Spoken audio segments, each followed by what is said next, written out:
Hello hello.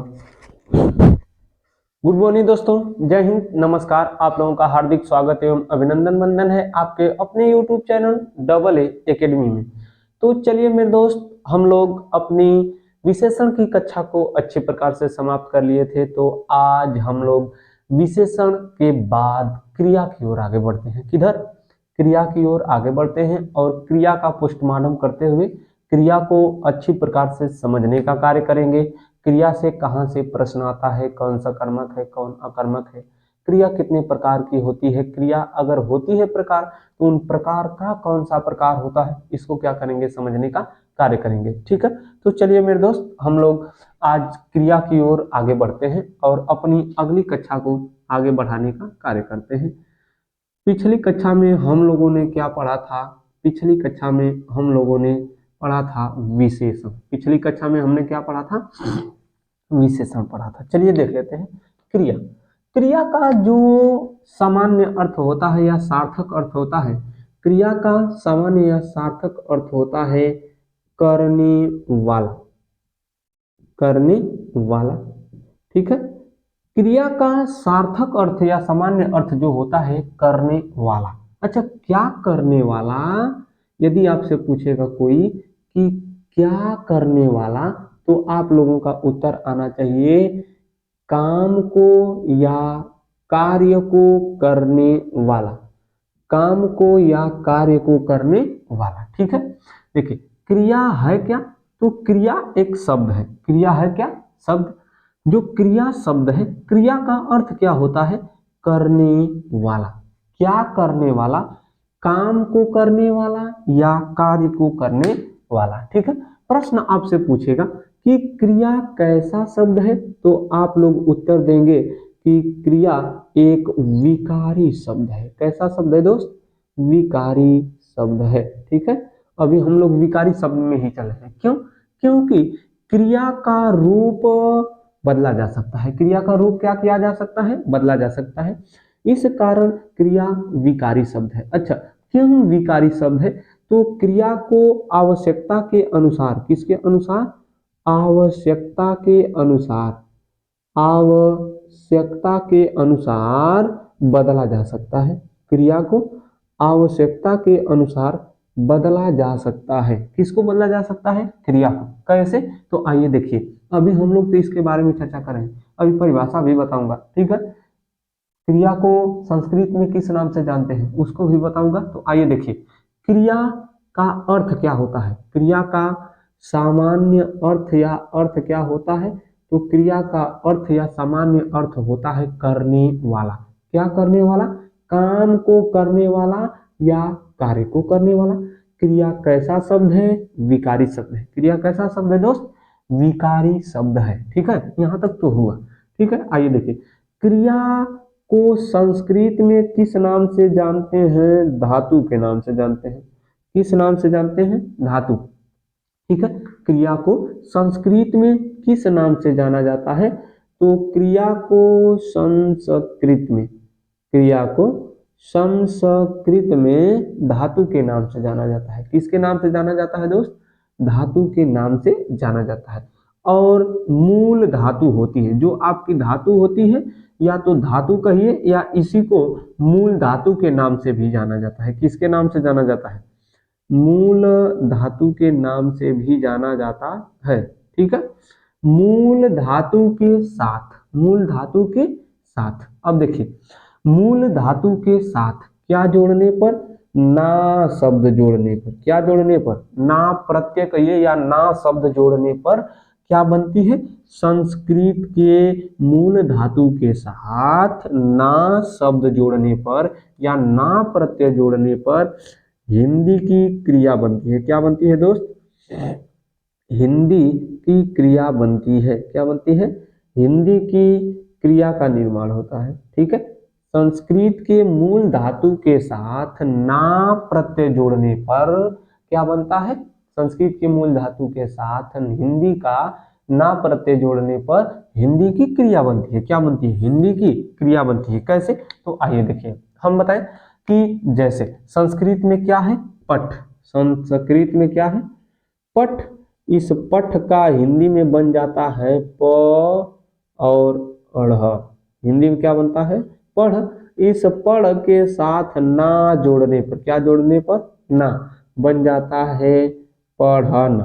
क्या बनता है? पढ़ना। संस्कृत का शब्द था पठ। पठ यह किस भाषा का है? संस्कृत। संस्कृत का है क्या? धातु। इस धातु के साथ अब हिंदी में इसका अर्थ होता है पढ़। पढ़ के साथ ना प्रत्यय जोड़ने पर क्या बना? पढ़ना। क्या बना? पढ़ना। जैसे एक शब्द आपको मिलेगा गच्छ, गम होता है, ठीक है, गम।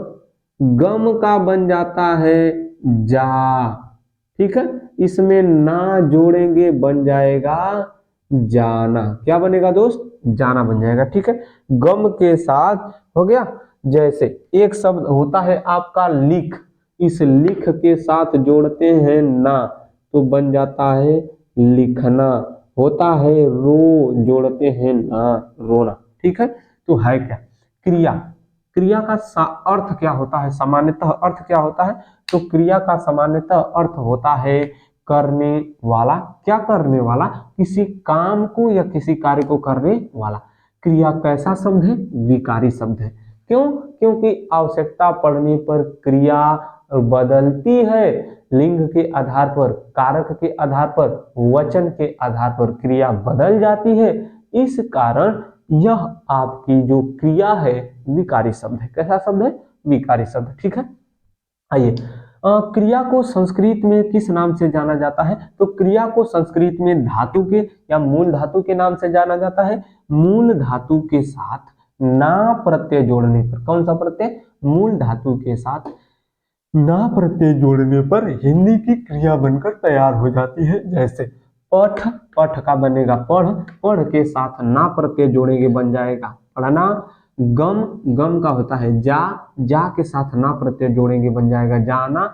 लिख के साथ ना प्रत्यय जोड़ेंगे बन जाएगा लिखना। क्या बनेगा दोस्त? लिखना बन जाएगा। हो गया? यहां तक तो ठीक है। चलिए आगे हम लोग देख लेते हैं कि हम बताएं कि यह विकारी शब्द है, इसका मतलब ही बदल जाएगा। जैसे हम बता देते हैं जाना। जाना क्या है? एक क्रिया है। इस जाना का ही प्रयोग करके देख लेते हैं। राम, जैसे राम जाता है, राम जाता है। राम क्या करता है? जाता है। राम जाता है, ठीक है। यह राम है क्या? पुल्लिंग है। राम क्या है? पुल्लिंग। हम बोले कि लिंग के आधार पर, वचन के आधार पर, कारक के आधार पर क्रिया क्या करती है? बदल जाती है। अगर बदल गई तब तो यह विकारी, अगर नहीं बदली तब अविकारी। राम जाता है, यह पुल्लिंग है। अब कह दे कि राधा जाती है। राधा क्या करती है? जाती है। तो राधा के आधार पर, राधा के आधार पर यह जाना क्रिया, दोनों में क्रिया कौन सी है मेरे दोस्त? जाना। राम के आधार पर और राधा के आधार पर जाना क्रिया अपना अलग अलग रूप धारण की, और यही जो बदल गई किसके आधार पर? राधा यहाँ पर कौन सी है? स्त्रीलिंग। राधा यहाँ पर क्या है? स्त्रीलिंग। जो आपकी स्त्रीलिंग है, स्त्रीलिंग और पुल्लिंग के आधार पर जो राधा के साथ और राम के साथ जाना अलग अलग रूप में प्रयोग हुआ है, यही आपका क्या कहलाएगा? विकार। यही क्या कहलाता है? विकार। विकार का मतलब होता है परिवर्तन हो जाने वाला या बदल जाने वाला। विकार का मतलब होता है बदल जाने वाला। तो अब हमको बताइए, जो जाना क्रिया है यह एक बार बनी जाता, एक बार बनी जाती। किसके आधार पर? लिंग के आधार पर। किसके आधार पर? लिंग के आधार पर। इस कारण कह सकते हैं कि आपकी जो क्रिया है यह कैसा शब्द है? विकारी शब्द है। कैसा शब्द है? विकारी शब्द है, ठीक है। देख लीजिए, हम बताएं कि मूल धातु के साथ, किसके साथ? मूल धातु के साथ ना प्रत्यय या ना शब्द जोड़ने पर, किसमें? मूल धातु के साथ ना प्रत्यय या ना शब्द जोड़ने पर आपकी हिंदी की क्रिया बनकर तैयार हो जाती है। यहां तक समझ में आया? तो यहां तक यदि समझ में आ गया तो जल्दी से स्क्रीनशॉट बना लीजिए। अब हम परिभाषा बताएंगे, परिभाषा के साथ साथ कुछ उदाहरण देकर मैं आप लोगों को समझाऊंगा। जल्दी से परिभाषा बताने के लिए अब तैयार है तो जल्दी से अब स्क्रीनशॉट बनाइए। क्रिया का अर्थ करने वाला, क्रिया कैसा शब्द, विकारी शब्द, क्रिया। अच्छा, क्रिया का अर्थ क्या होता है? करने वाला। अच्छा, क्या करने वाला पूछेगा तो किसी काम को करने वाला या किसी कार्य को करने वाला। क्रिया का संस्कृत में, क्रिया को संस्कृत में किस नाम से? मूल धातु या धातु।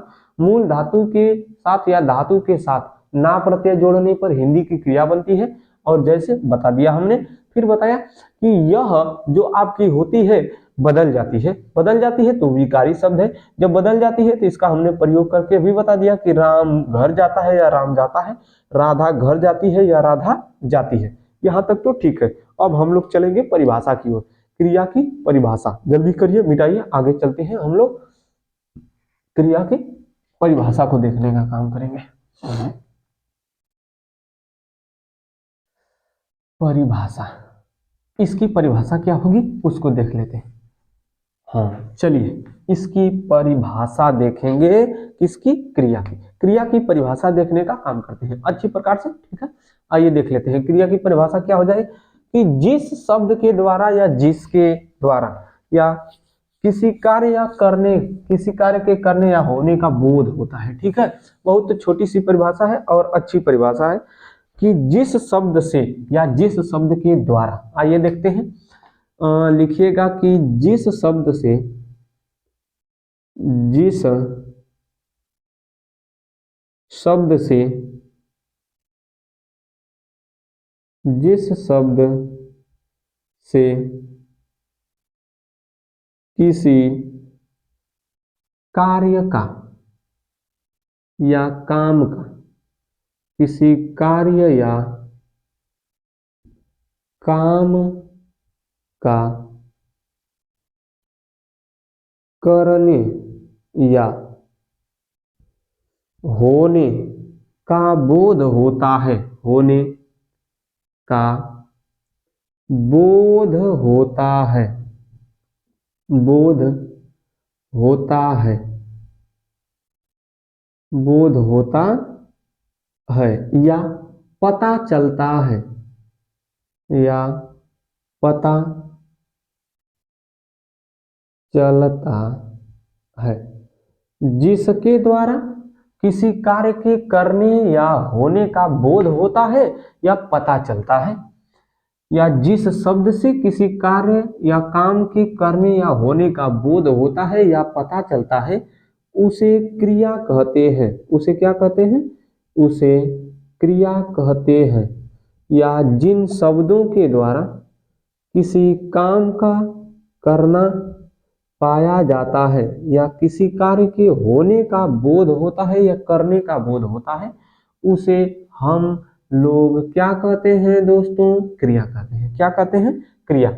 जैसे अब परिभाषा हम लोग देख लेते हैं। इसकी परिभाषा में किसी काम का होना कैसे पाया जाएगा, किसी काम का करना कैसे पाया जाएगा। दो शब्द बोले हैं ना, किसी काम के करने या होने का बोध हो। दोनों का उदाहरण आपके सामने प्रस्तुत कर रहा हूं कि दोनों का उदाहरण आपके सामने प्रस्तुत। जैसे देखिए, हम बता रहे हैं दोनों का उदाहरण, होने का पहले या करने का। तो करने का पहले देख लेते हैं, फिर होने का समझ में आ जाएगा। देखिए अब वही वाला, राम, राम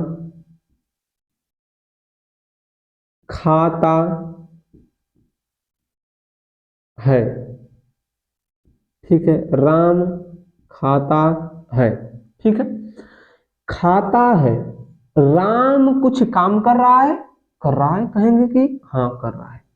राम, हम आपसे पूछे कि कोई काम कर रहा है, आपका उत्तर आएगा हाँ। लेकिन क्या काम कर रहा है? तो खाने का काम कर रहा है। किसका काम कर रहा है? खाने का काम कर रहा है। कौन कर रहा है? राम कर रहा है।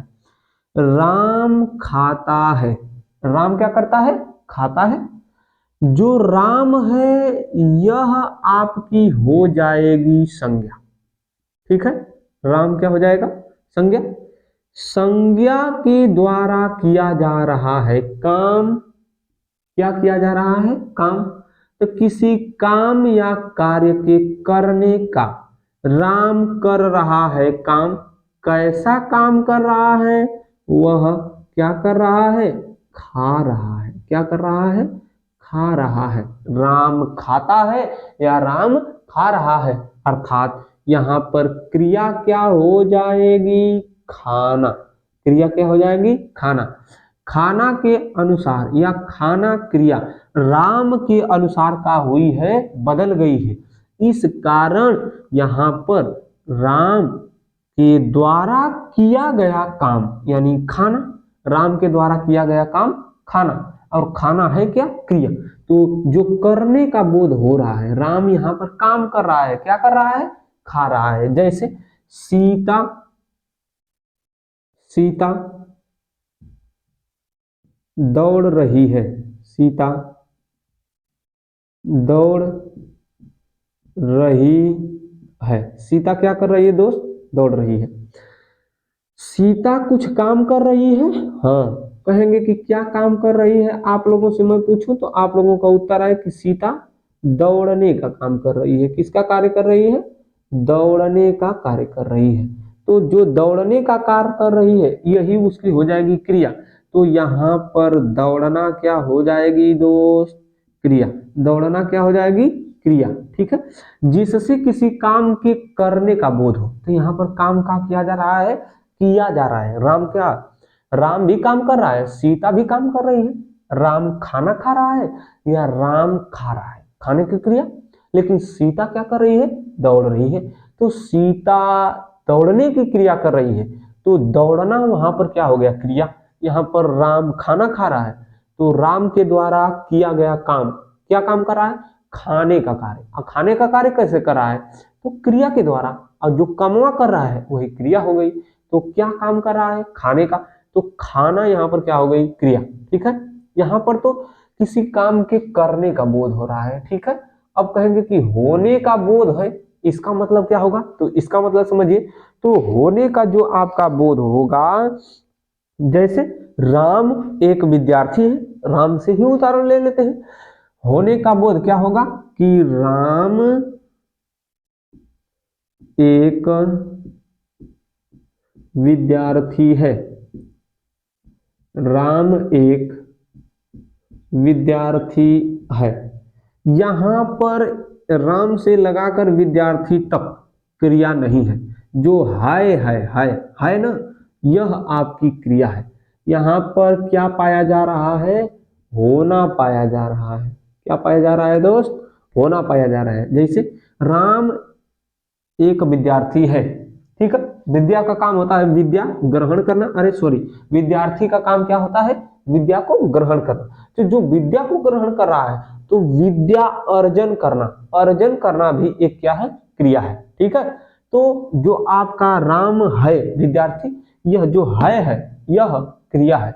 अभी इसको आगे जब पढ़ाऊंगा तो बताऊंगा कि है कौन सी क्रिया है, सहायक क्रिया है कि कैसी क्रिया है कि कौन सी क्रिया है, इसको हम लोग आगे देखेंगे। ठीक है। तो हम बताएं क्या कि जिन शब्दों के द्वारा या जिस शब्द से किसी कार्य या काम का करने या होने का बोध होता है या पता चलता है, वह क्रिया कहलाती है। उसका हमने उदाहरण भी समझा दिया अच्छी प्रकार से कि राम खाता है या राम खाना खा रहा है। सीता दौड़ रही है, और सीता जो दौड़ रही है उसमें दौड़ने की क्रिया कर रही है कौन? सीता। तो सीता के द्वारा दौड़ने की क्रिया जो है वही, या दौड़ने का काम जो है वही क्रिया है, और दौड़ना यहाँ पर क्या हो जाएगी? क्रिया हो जाएगी। तो चलिए अब जल्दी से स्क्रीनशॉट बनाइए, हम लोग देखते हैं क्या। तो अब हम लोग देखेंगे क्रिया के प्रकार। जल्दी से स्क्रीनशॉट बनाइए। क्रिया के प्रकार, टाइप्स ऑफ वर्ब। आइए देख लेते हैं क्रिया के प्रकार। देख लेंगे दोस्त क्रिया के प्रकार। हो गया। देख लेते हैं क्रिया के प्रकार, बहुत अच्छी प्रकार से देख लेते हैं क्रिया के प्रकार। क्रिया के कौन कौन सा प्रकार होते हैं उसको देखने का हम लोग करेंगे काम। फिर इसके बाद कहाँ चलेंगे? आगे।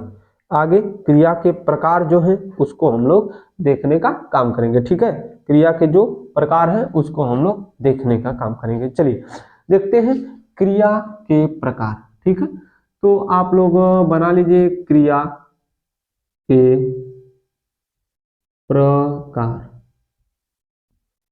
क्रिया के प्रकार, क्रिया के प्रकार क्या है? तो क्रिया के मुख्यतः या मुख्य रूप से, क्रिया के मुख्यतः या मुख्य रूप से कितने प्रकार होते हैं? 3 ना, लेकिन 3 होते नहीं हैं। क्रिया को मुख्यतः या मुख्य रूप से 3 आधार से बांटा जाता है या 3 आधार पर बांटा जाता है। पहला वाला, दूसरा वाला, तीसरा वाला। ठीक है, तो पहला वाला आपको क्रिया किसके आधार पर बटेगी? तो पहला वाला आपको मिलेगी कर्म के आधार पर क्रिया के प्रकार। पहला वाला कर्म के आधार पर, पहला वाला क्या मिलेगा दोस्त? कर्म के आधार पर क्रिया के प्रकार। दूसरा वाला क्या मिलेगा?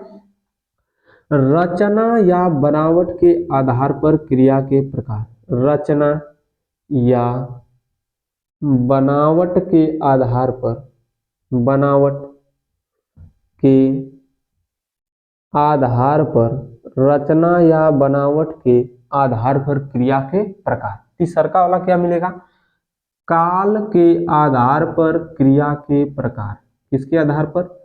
काल के आधार पर क्रिया के प्रकार। हो गया 3 ठो क्रिया के प्रकार। कर्म के आधार पर क्रिया के प्रकार, रचना या बनावट के आधार पर क्रिया के प्रकार, और आपको क्या मिलेगा? रचना के आधार पर, या उसी को कहते हैं प्रयोग के आधार पर। ठीक है, रचना के आधार पर या प्रयोग के आधार पर क्रिया के प्रकार। ठीक है, तीसरा वाला काल के आधार पर क्रिया के प्रकार। ठीक है, यहाँ पर बनावट नहीं लिखेंगे तो रचना के आधार पर, इसी को लिख सकते हैं प्रयोग के आधार पर। चलिए ऐसा ही लिख लीजिए, रचना या प्रयोग के आधार पर क्रिया के प्रकार। ठीक है, बनावट भी कहीं कहीं पर मिलता है तो उससे चिंता मत करिए। आइए देखते हैं, कर्म के आधार पर क्रिया के मुख्यतः 2 प्रकार होते हैं। कितने प्रकार होते हैं? 2 प्रकार। काल के आधार पर क्रिया के मुख्य रूप से 3 प्रकार होते हैं। कितने प्रकार? 3 प्रकार होते हैं। पहला वाला कर्म के आधार पर क्रिया 2 प्रकार की, काल के आधार पर क्रिया 3 प्रकार की। यहां तक तो हो गया। आगे चलिए हम लोग देख लेते हैं कि प्रयोग के आधार पर या रचना के आधार पर या बनावट के आधार पर क्रिया कितने प्रकार की होती है। चलिए उसको देख लेते हैं। कहां पर पहुंचे दोस्त? क्रिया के प्रकार। क्रिया के प्रकार में कर्म के आधार पर 2, काल के आधार पर 3, और जो आपका मिलेगा रचना के आधार पर, रचना के आधार पर क्रिया को लगभग 8 भागों में बांटा गया। ठीक है, चलिए देखिए, काल के आधार पर क्रिया के प्रकार 3, कर्म के आधार पर क्रिया के प्रकार कितना मिलेगा? कर्म के आधार पर 2, रचना या प्रयोग या बनावट के आधार पर क्रिया के प्रकार 8। ठीक है, अब इनका नाम देखिए। इनका नाम देखने का तात्पर्य कि सभी में कौन कौन सी क्रिया है, अच्छा कौन कौन सा नाम है, बस इतना जान जाएंगे तो पूरा हो जाएगा। ठीक है, अब पूरा जानने के लिए अब बारी बारी से इस कक्षा को आपको देखना पड़ेगा। तो इसके लिए हम लोग क्या करने जा रहे हैं? पहला वाला, दूसरा वाला, तीसरा वाला, चौथा वाला, ऐसे करके पूरा देख लेते हैं। तो पहले हम लोग शुरू करते हैं कर्म के आधार पर। तो कर्म के आधार पर क्रिया 2 प्रकार की होती है। कितने प्रकार की? 2 प्रकार की। पहला वाला मिलेगी अकर्मक क्रिया, दूसरा वाला सकर्मक क्रिया। पहला वाला अकर्मक क्रिया, पहला वाला क्या मिलेगी? अकर्मक क्रिया, पहला वाला अकर्मक क्रिया। दूसरा वाला मिलेगी आपको सकर्मक क्रिया। ठीक है, जो आपके सकर्मक क्रिया है यह 2 भाग में बढ़ जाएगी। कितने भाग में बटेगी? 2। सकर्मक क्रिया में मिलेगा एक कर्म, एक कर्म वाली कर्मक या एक कर्मक। ठीक है, एक कर्मक क्रिया, एक कर्मक क्रिया। दूसरा वाला बहुकर्मक या द्विकर्मक क्रिया। ठीक है, एक कर्मक क्रिया, और दूसरा वाला मिलेगी आपको द्विकर्मक या बहुकर्मक क्रिया। द्विकर्मक या बहुकर्मक क्रिया। पहला वाला एक कर्मक क्रिया, दूसरा वाला द्विकर्मक क्रिया। यह किसके भाग है? यह स्वकर्मक क्रिया के भाग। ठीक है, अकर्मक क्रिया के एक भी भाग नहीं होते। यह किसके भाग? दोनों अकर्मक और सकर्मक कर्म के आधार पर। कर्म के आधार पर क्रिया कितना प्रकार? दो। एक कर्मक, दो कर्मक। रचना के आधार पर क्रिया कितने प्रकार की? 8। तो जो रचना के आधार पर क्रिया है 8 प्रकार, उसको हम लोग देखने का काम करते हैं। पहला वाला आपको क्या मिलेगी? तो पहला वाला मिलेगी आपको सामान्य क्रिया। पहला वाला क्या मिलेगी? सामान्य क्रिया। पहला वाला आपको मिलेगी दोस्त सामान्य क्रिया। सामान्य क्रिया। दूसरा वाला मिलेगी आपको संयुक्त क्रिया। दूसरा वाला आपको क्या मिलेगी? संयुक्त क्रिया। पहला वाला सामान्य क्रिया, दूसरा वाला क्या मिलेगी? संयुक्त क्रिया, तीसरा वाला, चौथा वाला क्या मिलेगी? तो जो आपकी तीसरा वाला क्रिया है या तीसरा वाली, उसको कहते हैं पूर्वकालिक क्रिया। उसको क्या कहते हैं दोस्त? पूर्वकालिक क्रिया। तीसरा वाला आपको क्या मिलेगी? पूर्वकालिक क्रिया। तीसरा वाला दोस्त पूर्वकालिक क्रिया। परंतु चौथा वाला क्या मिलने वाली है? तो चौथा वाली जो मिलेगी उसको कहेंगे प्रेरणार्थक क्रिया। प्रेरणार्थक, प्रेरणा धन अर्थक बराबर प्रेरणार्थक क्रिया। ठीक है, तीसरा वाली मिलेगी प्रेरणार्थक क्रिया। चौथा वाला सॉरी, पांचवा वाला क्या है?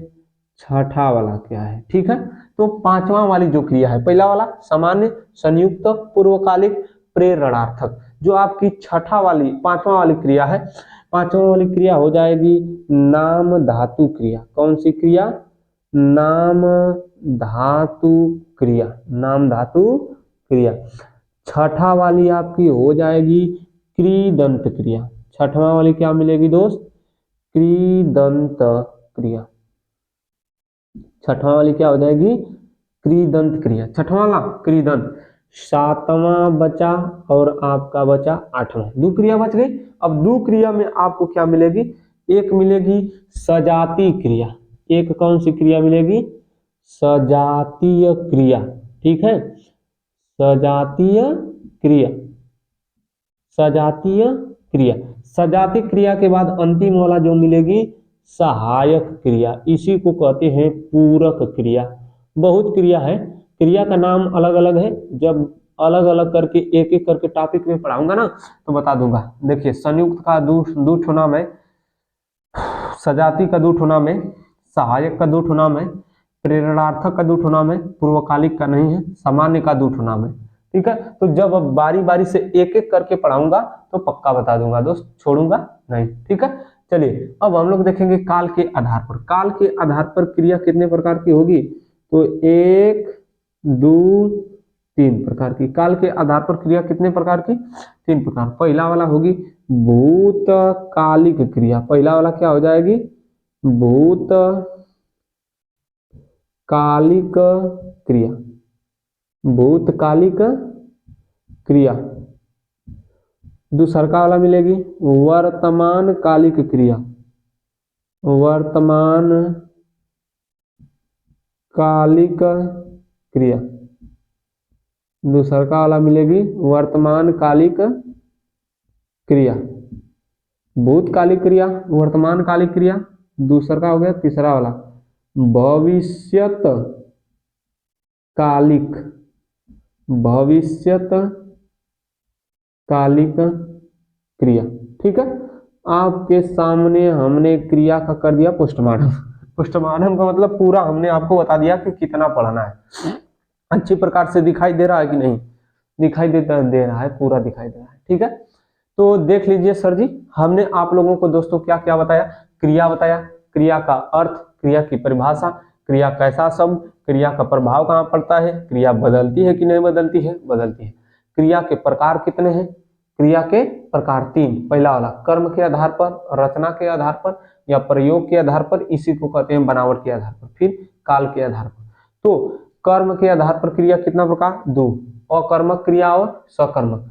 अकर्मक जौन में कर्म ना होखे, जौने में कर्म ना रही अकर्मक, और जौने में कर्म रही सकर्मक। सकर्मक क्रिया का प्रकार का 2, या तो कर्म एगो रही या तो 2। जब कर्म एक रहेगा एक कर्मक, जब कर्म की संख्या 2 हो जाएगी द्विकर्मक। हो गया यहाँ तक? ठीक है। प्रयोग या रचना के आधार पर कितना प्रकार? 8। पहला वाला सामान्य, दूसरा वाला संयुक्त, तीसरा वाला पूर्वकालिक, चौथा प्रेरणार्थक, पांचवा नाम धातु, छठा कृदंत, सातवां सजाति, आठवां सहायक। ठीक है। काल के आधार पर भूतकालिक क्रिया, वर्तमानकालिक क्रिया, भविष्यकालिक क्रिया। ठीक है। यहाँ तक तो हमने देख लिए क्रिया के प्रकार। तो आशा करता हूं मेरे दोस्त कि यह कक्षा आप लोगों को अच्छी प्रकार से समझ में आई होगी। जाने की आज्ञा दीजिए, मिलेंगे अगले दिन। जब अगले दिन आऊंगा कर्म के आधार पर क्रिया के प्रकार को लेकर आऊंगा। जय हिंद दोस्तों, नमस्कार।